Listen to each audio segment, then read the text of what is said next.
I'm Rod Anderson, and this is Smile with Sandbox. Today we're speaking with Tom. Tom, tell us who you are and tell us a bit about your business. Hi, I'm Tom Lengsfeld. I'm the founder of Uber Auto Body here in Calgary. We just had our 7th anniversary in May, and yeah, we provide auto body services to Calgary. Right on. And Tom, tell us, heading into the tail end of 2019, what did business look like for you? What were you planning for looking at 2020? And just give us a feel of what business was like in your sector. Business was going great. We were experiencing great growth year over year, coming in through the year. Yeah, the environment was good, even though the economy was turned down a little bit here in Calgary with with what's going on in the oil and gas sector and the economy in general. But we kept on rolling, we kept on growing, and it was great right through March, and then COVID happened. And were you seeing 2020, you were going to grow again on top of what you had done in 2019? We expected a good 20% growth year over year, and we were heading down that path. Wow. So significant growth. Tell the viewers that are seeing this then in your business, the auto body world, what happened then? When did it hit you, and what was the impact on your business through those months of, say, April, May, and to today? Well, I'll go back to March. We were booking right through the month of March. So the news started coming out and the shutdowns started happening, but we were still full with work, full parking lot, etc. Parts coming and going, employees coming into work. Then it was amazing. It was, we're coming into work, finishing up all of these jobs, no more bookings, and no more people on the roads. So as the saying goes, nobody works, nobody gets hurt, right? So through to our business, nobody's on the roads. We don't really have any business. So immediately it was a little bit scary. Never in my 30 years in the business have I felt such a quick drop off from work. And so, we had to start looking at what we were going to do, what survival mode was going to look like. And what did that look like for you as far as internally? Where was your head at, and what did you have to kind of execute on at Uber? Well, the immediate was covering overhead. I mean, the immediate worry was, how are we going to pay our people? And you'd watch the news every morning and watch that great little news conference that was happening every day, and it seemed like maybe there was help coming down the road, but from day to day, literally it changed. So it was really kind of uncertain, and so we did unfortunately have to make some moves and lay some staff off, and so once we kind of got that expense under control, and we had to, of course, do a deal with our landlord and just try and figure out what the future is going to look like.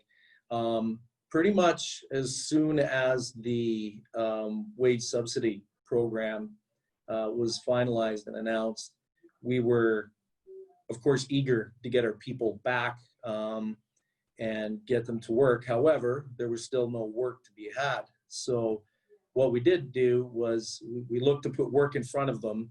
So we went to the salvage auctions and we bought cars. And it was in when we're talking about the cars we're buying and why we're doing this, and the spirit of it was to keep work in front of our people. But we're looking at what we're actually doing, and it turns out we were rescuing cars from the wrecker, from the shredder, from the garbage dump, effectively.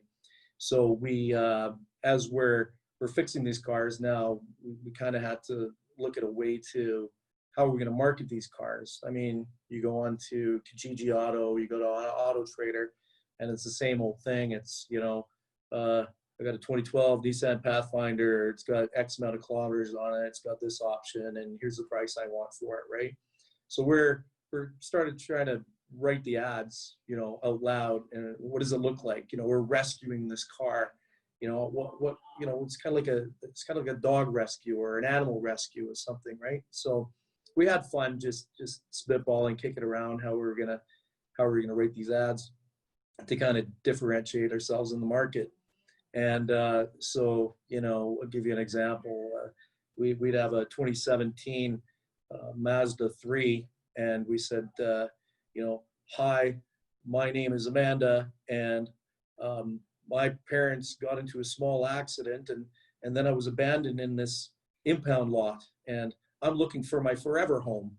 And so we kind of made the play on that. And then what we ended up doing too is everybody who bought the car, they could name an animal rescue of their choice, and then we would donate money to the animal rescue of their choice. So kind of played well.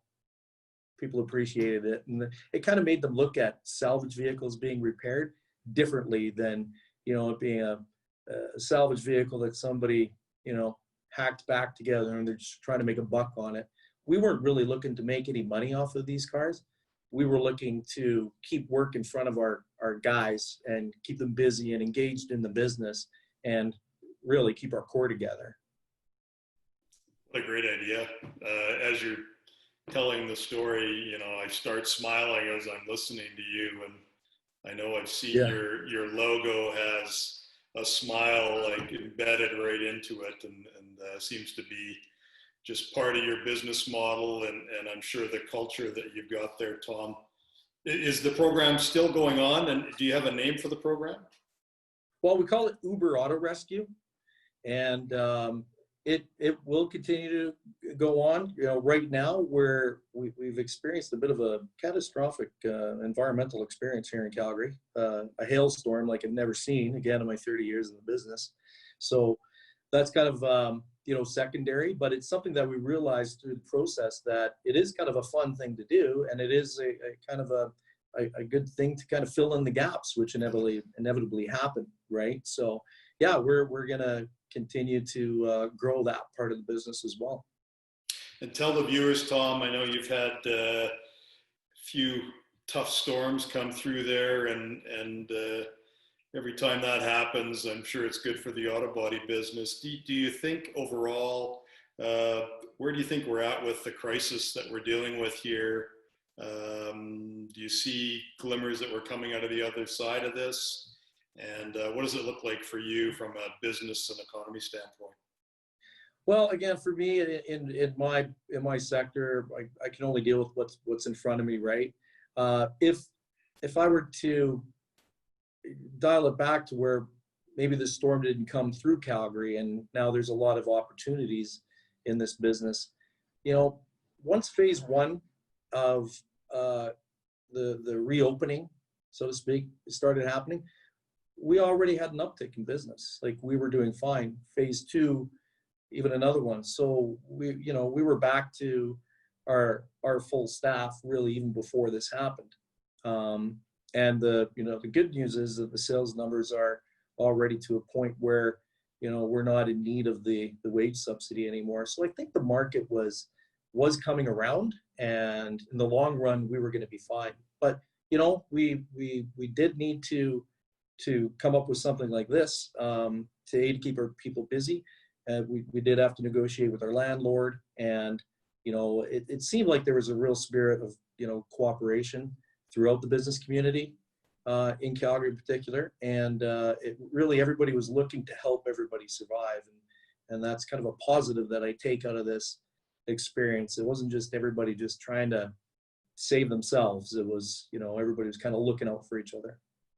Wow, so great. Moving forward, I see good things on the horizon outside of the storm that we've just had too.